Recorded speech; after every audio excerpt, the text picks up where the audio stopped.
Halo teman-teman semua, bertemu lagi dengan saya Nur Sandi. Baik, jadi pada video kali ini kita akan melanjutkan tutorial pembuatan aplikasi point of sales kita ya. Nah, jadi di video ini kita akan masuk ke menu yang namanya manajemen user ya, atau di sistem di bagian menu user. Dan pertanyaannya, kenapa gitu kita perlu nambahin menu untuk manajemen user? Nah, sedangkan kan ya manajemen user kan nggak terkait ya sama alur transaksi maupun mastering. Nah, jadi kan pada sebuah aplikasi ya, kalau teman-teman tahu ya, pada aplikasi yang digunakan oleh beberapa user itu kan istilahnya kan ada ya level ya, level admin, level kasir maupun level yang lainnya misal. Nah, jadi semisalkan saya seorang admin, nah berarti kan admin kan punya peranan yang paling banyak ya.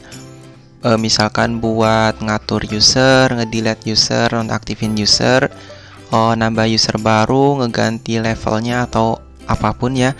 Nah, misalkan gitu. Nah, berarti kan kita perlu tuh nemu yang namanya manajemen user. Nah, walaupun di menu manajemen user ini kita bikin yang simple ya.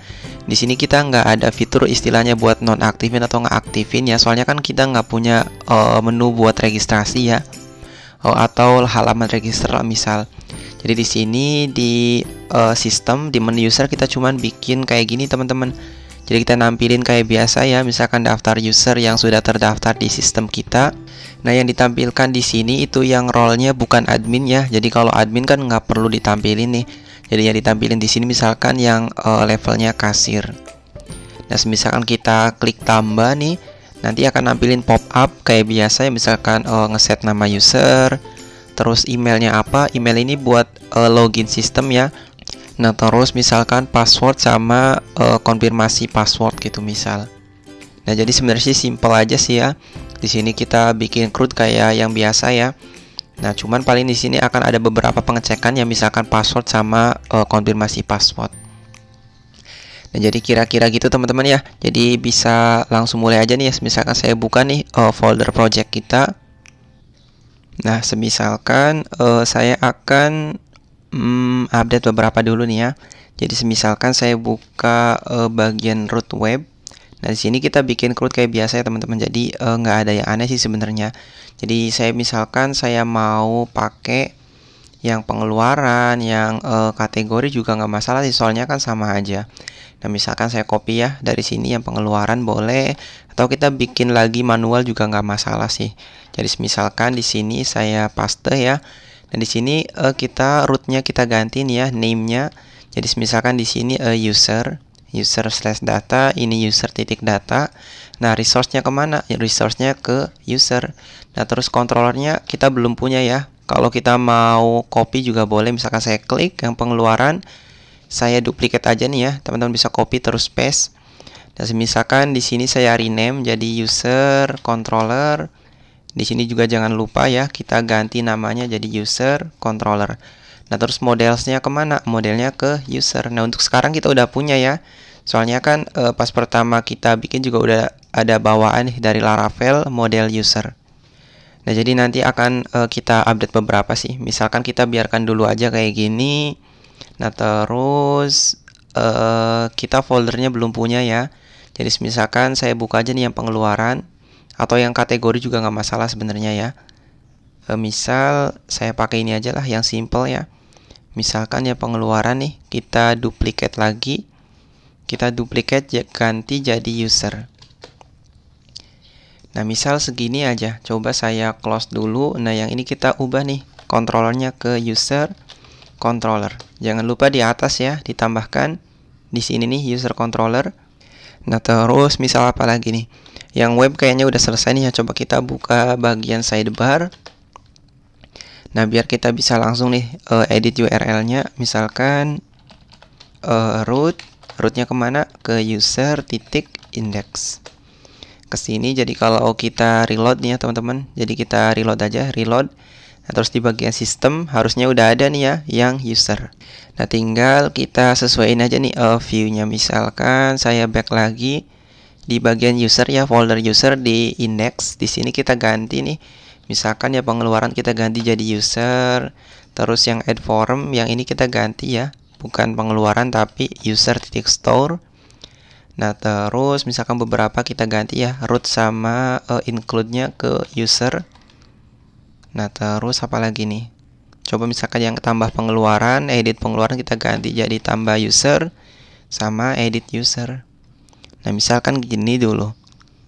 Kita update beberapa nih ya. Misalkan view-nya kayak gimana? Di sini kan kalau kita back nih nama user atau nama aja ya biar simple ya. Misalkan nama, yang ini email. Nah, kita bisa tampilkan. Misalkan saya mau tampilkan nama dulu. Misalkan nama, terus email. Email. Nah, yang ini kita hapus. Nah, udah segini. Cuman ada beberapa kolom ya. Nah, kita sesuaiin aja nih ya sama field di database. Kalau nama kan namanya kan name. Nah, terus yang email kan email. Nah, terus yang nominal kita hapus. Udah. Sisanya nanti kita update nya. Misalkan kalau kita lihat yang form, di sini kan ada name sama email. Yang password kita nggak perlu set ya. Berarti ketika edit form, ini yang add form kita mau fokus apa? Yang add form berarti name. Yang di sini sama name. Nah, misal ketika datanya didapat nih ya, kita get ketika sukses, misalkan yang mau kita set value-nya apa? Misal yang deskripsi kita ganti jadi name. Nah, terus yang nominal kita ganti jadi email. Nah, udah nih teman-teman, gini aja sih sebenarnya simple ya. Tinggal yang form kita ganti nih. Yang deskripsi kita ganti jadi nama. Nah, yang ini kolomnya kita ganti jadi name. Terus ini untuk email. Nah, yang ini type-nya apa? Type-nya misalkan karena dia email ya. Misalkan type-nya email. Name, ID, sama for-nya kita ganti juga nih jadi email. Nah, misalkan gini dulu nih ya. Nanti kita bikin untuk konfirmasi password. Ini masih ngarah ke pengeluaran teman-teman. Coba kita cek lagi di bagian controller. Berarti ada di user, controller. Nah, di sini kita ubah nih ya. Bukan ke pengeluaran tapi ke user titik index. Kita reload aja nih ya. Sekarang error nggak apa-apa ya, nggak masalah. Intinya tampil dulu nih. Sekarang udah tampil nih ya. Tuh kalau kita fokus terus kita out ya, nanti tampil error kayak biasa. Jadi kira-kira sekarang gini dulu nih, yang penting tampil datanya. Misal saya masuk ke bagian resource-nya ya. Pengeluaran not found, oke. Nah, yang di sini yang pengeluaran kita ganti nih ya. Coba saya ganti variabelnya dulu. Misal seluruh variabel nih yang ada di metode data dulu. Kita ganti aja jadi user. Terus modelnya sama user. Nah, order by-nya apa? Order by misalkan ID. Nah, yang di sini yang saya tampilkan itu yang bukan levelnya 1. Kalau levelnya 1 kan admin ya. Jadi misalkan saya bikin istilahnya scope ya kalau di Laravel. Misalkan function apa? Misalkan scope is not admin. Misalkan gini aja. Jadi misalkan return dollar this level tidak sama dengan 1. Nah, kalau sama dengan 1 kan admin ya. Nah, kalau yang ini kan this level tidak sama dengan 1. Nah, misal gini aja dulu nih ya. Jadi bener enggak, kalau salah kita perbaikin. Misalkan di sini kita tambahkan ya is not admin. Nah, udah nih ya gini teman-teman. Jadi kalau kita return dollar user. Coba kita reload lagi ya, kita reload. Katanya order by on boolean, oke. Yang is not admin, berarti kita nggak bisa pakai ini nih ya. This level di sini kan soalnya kan returnnya pas di boolean. Coba kita buka dokumentasi Laravel, misal ya, terkait scope. Misal kita buka aja documentation di bagian scope, coba. Scope. Eloquent query scope. Coba kita lihat nih yang ini. Nah, di sini kita bisa tambahkan sih, misalkan public function apply, builder where. Coba kita cek lagi ya. Ada beberapa sih. Kalau kita mau pakai static juga bisa. Misal saya mau pakai yang scope is, nggak ada ya. Misalkan local scope. Nah, saya bisa tambahkan misalkan scope populer ya. Misalkan where apa, oke. Berarti kita perlu tambahkan di sini argumen ya. Argumennya misalkan query. Nah, berarti kita bisa langsung nih return query-nya. Query where ya, jangan lupa. Yang ini kita cut dulu teman-teman. Misalkan query where level, kita bisa pakai tidak sama dengan ya, kayak gini, atau kita juga bisa pakai gini sebenarnya. Nah, kayak gini. Jadi kayak kurang dari, lebih dari gitu. Sama aja sih. Cuman biar lebih enak dibaca, misalkan saya tidak sama dengan apa? 1. Nah, udah gini nih ya, scope popular. Kalau yang ini kan, kalau yang ini misalkan scope-nya tidak sama dengan 1, artinya kan is not admin. Nah, misalkan scope aktif kayak gini boleh. Nah, jadi kira-kira gitu ya. Coba saya return lagi. Saya return. Nah, udah tampil nih ya, yang user1@gmail.com. Nah, yang admin kita nggak perlu tampilkan. Nah, kira-kira gitu ya. Jadi kalau kita lihat di bagian root, bukan di bagian root ya, tapi di phpMyAdmin, di menu user, di sini kan sebenarnya kan ada nih ya email admin. Cuman nggak ditampilkan soalnya kita udah kasih scope di sini yang bukan admin, yang kita mau tampilkan di data user. Nah, misal gitu udah. Nah, jadi sekarang saya mau hapus lagi return. Nah, terus di sini yang add column kita nggak perlu ada add column sih ya. Misalkan paling aksi aja sih, yang name kan kita pakai, yang email juga sama. Nah, di sini berarti kan aksinya bukan ke pengeluaran. Kita ganti aja nih ya. Yang ini dulu 2. Misalkan yang ini ke user. Nah, yang ini kita ganti ke ID aja, ID misal. Udah kayak gini, coba di reload. Nah, udah bener nih ya. Udah masuk ke resource-nya data table, misal gini. Nah, harusnya di teman-teman juga sama ya, tampil ya, tinggal kita bikin view untuk tambah form. Misal di sini ada beberapa nih ya. Kita fokus di sini aja di password sama yang ulangi password ya. Nah, kita akan tambahkan ya validasi dari Bootstrap validator ya. Nah, di situ kita bisa tambahkan sih sebenarnya. Nah, jadi misalkan saya back dulu ya ke bagian form. Untuk sekarang saya copy dulu aja ya yang email. Nanti kita ganti type-nya.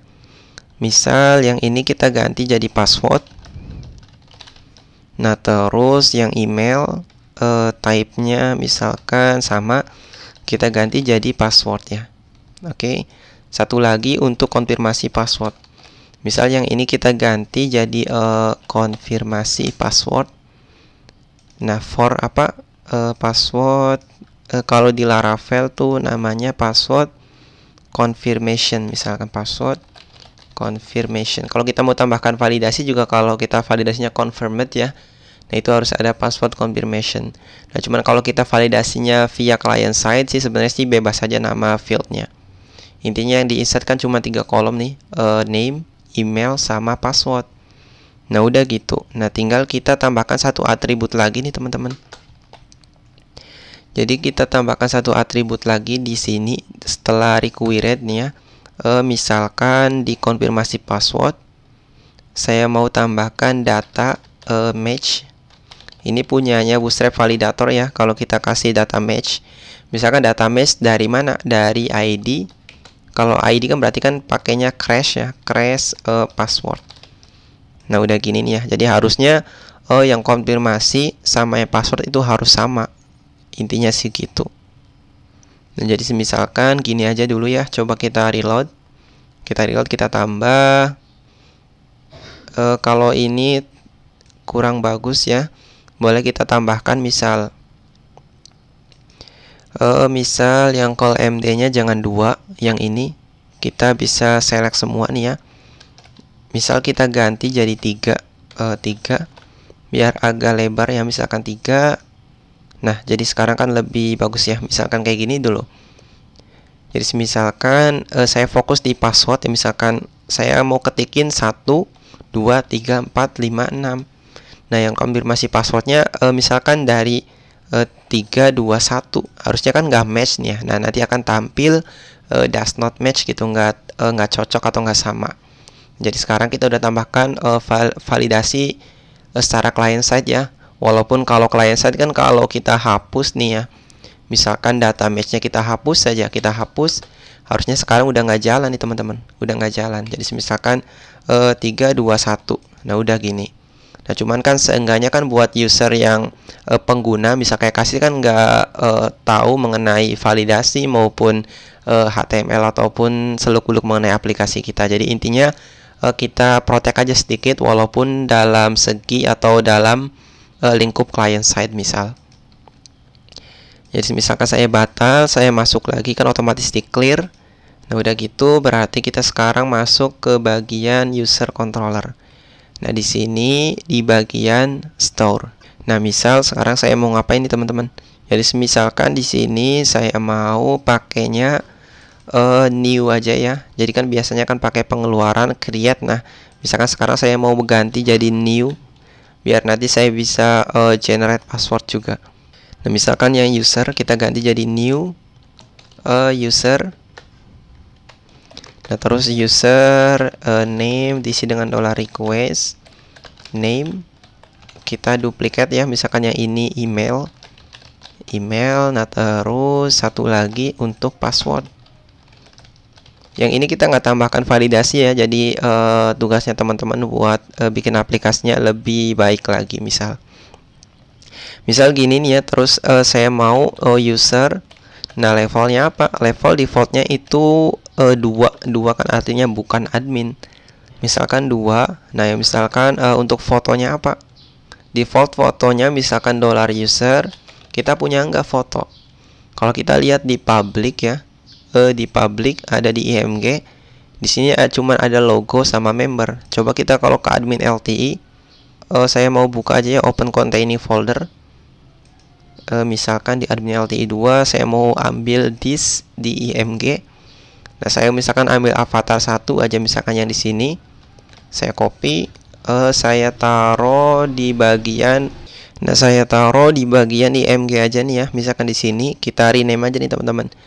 Misalkan jadi user .jpg, atau teman-teman juga bisa ganti jadi user .png, bukan user ya tapi profil .jpg misal kayak gini.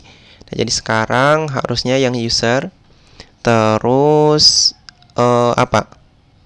pet foto ya. Kalau kita lihat di struktur PHP admin kita apa? Di sini namanya foto. Oh bukan pet foto ya. Coba foto diisi dengan apa nih? Diisi dengan, kita isi petnya aja sekalian ya, misalkan img/user.jpg. Nah jadi kalau mau kita tampilkan tinggal tampilkan aja nih, nggak usah sertain petnya biar gampang ya pas proses nampilin. Nah terus jangan lupa ya kita save aja, misalkan saya save. Nah udah nih gini teman-teman, jadi simple banget sih sebenarnya untuk yang bagian store. Jadi kalau sekarang saya tambah nih ya di sini, misalkan namanya misalkan kasir 1, emailnya misalkan kasir 1 add. Nah kalau kita ada validasi email nanti harus nyertain add nih ya, misalkan kasir 1 add gmail.com. misalkan passwordnya harus sama juga ya, misalkan tinggal kita samakan. Nah udah gini, misalkan saya simpen ya, saya simpen. Nah sekarang harusnya udah masuk nih ya kasir 1. Nah tinggal kita bikin fungsi untuk edit sama destroy atau delete. Misal saya buka lagi nih ya di sini, berarti saya masuk ke bagian edit juga kayaknya udah selesai ya. Kalau kita edit tidak dapat menampilkan, oke, saya perbaikin dulu ya. Berarti saya masuk ke bagian mana teman-teman? Coba saya cek dulu yang ini ya, user titik update, edit form, kayaknya udah bener ya, nggak masalah ya. Oke udah gitu aja dulu, berarti masuk ke show. Nah yang ini kita ganti ya, variabelnya jadi user. Terus yang ini modelnya juga sama, kita ganti jadi user. Kalau kita klik terus edit lagi, harusnya udah tampil nih ya. Ya password sama yang konfirmasi nggak perlu nih ya. Nah cuman sekarang kalau edit ya, kalau edit kita nggak perlu required password sama konfirmasinya gitu. Jadi kalau nambah oke lah, misalkan yang password sama konfirmasi password harus diisi. Tapi kalau edit kan barangkali cuman nge-edit namanya aja atau emailnya, berarti yang password sama konfirmasi kita disable, kita disable required-nya ya. Jadi gimana nih caranya? Berarti saya bisa back lagi ke index. Nah, defaultnya kan required ya, yang add form. Nah, kita tambahkan di bawah di sini misalkan jQuery ID apa? Password, koma, password confirmation ya. Confirmation. Nah, titik apa? attr required. Nah, required-nya kita set true. Barangkali udah disable ya maksudnya ya. Jadi nah tinggal diedit aja di edit form, kita ganti jadi false. Nah, jadi sekarang harusnya yang tadi tuh coba kita reload dulu. Nah, misal kita tambah nih ya di sini. Nah, harusnya udah bener nih ya. Nah, kalau password required, konfirmasi juga sama required. Nah, cuman kalau kita masuknya ke edit, nah kita simpan nggak masalah sih. Cuman karena belum ada ya. Nah, sekarang password sama konfirmasi password nggak ada pesan harus diisi ataupun harus match gitu. Nah, jadi sekarang udah bener nih ya fungsi untuk yang add form sama edit form. Tinggal kita masuk ke bagian update.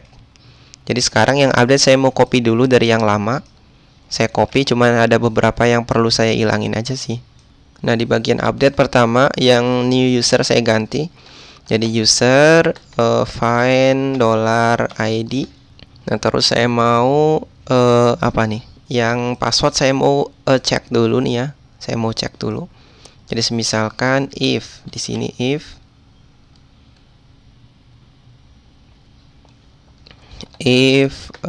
$user has apa? Has password. Nah, tinggal kita tambahkan biar lebih valid ya, misalkan bukan user has password ini tuh, tapi $request. Nah, gini.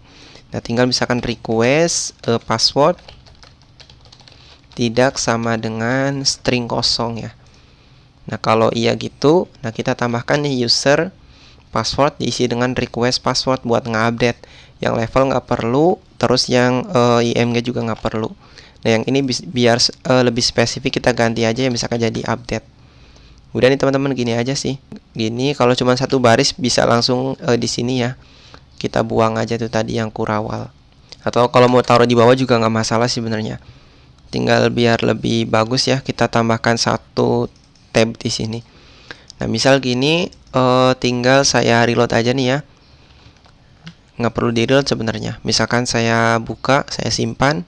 Nah, udah bener. Kalau kita mau edit, misalkan di sini kita ganti jadi kasir 2, misal saya simpan.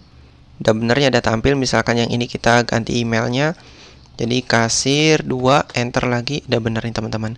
Kalau kita tambah yang ini required nih, berarti sekarang kita udah bikin nih fungsinya. Misalkan saya tambah baru ya, user baru buat testing delete. Misalkan name-nya tes, terus emailnya juga tes. Nah, udah tampil nih ya errornya, misalkan tes@gmail.com. Terus yang passwordnya, nah password kita kasih minimal, bisa nggak? Di bagian forum di sini misalkan saya tutup dulu sidebar ya. Nah, yang forum coba saya enter dulu ya required. Saya taruh di bawah misalkan min length, panjang minimal 6. Harus 6 digit minimal ya. Jadi kalau kita reload password 1, 2, 3. Nah, harusnya minimal 6 karakter. Nah, kita udah tambahkan di validasinya jadi lebih lebih valid lagi ya misal datanya. Jadi misalkan name-nya tes, emailnya tes@gmail.com. Nah, terus passwordnya harus 6 digitnya, 1, 2, 3, 4, 5, 6. Nggak ada error. Kalau cuma 5 digit nanti error. Nah, kita tambahkan 6. Nah, terus kita masukkan sekaligus samakan nih biar sama. Nah, oke, udah bener ya, simpan. Nah, harusnya udah masuk nih teman-teman. Kita udah nambahkan fungsi buat manajemen user. Jadi kalau teman-teman ada yang bingung bisa langsung tanyakan aja di kolom komentar ya. Kalau nemuin error juga bisa tanyakan aja langsung, atau bisa langsung join ke grup Discord channel ini.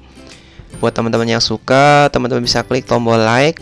Share juga ke teman-teman yang lain, barangkali yang lain juga lagi butuh tutorial mengenai pemrograman PHP, terutama frameworknya Laravel. Dan biar nggak ketinggalan kalau ada updatean video baru, teman-teman bisa klik tombol subscribe, nyalakan juga lonceng videonya, dan ketemu lagi dengan saya di video selanjutnya.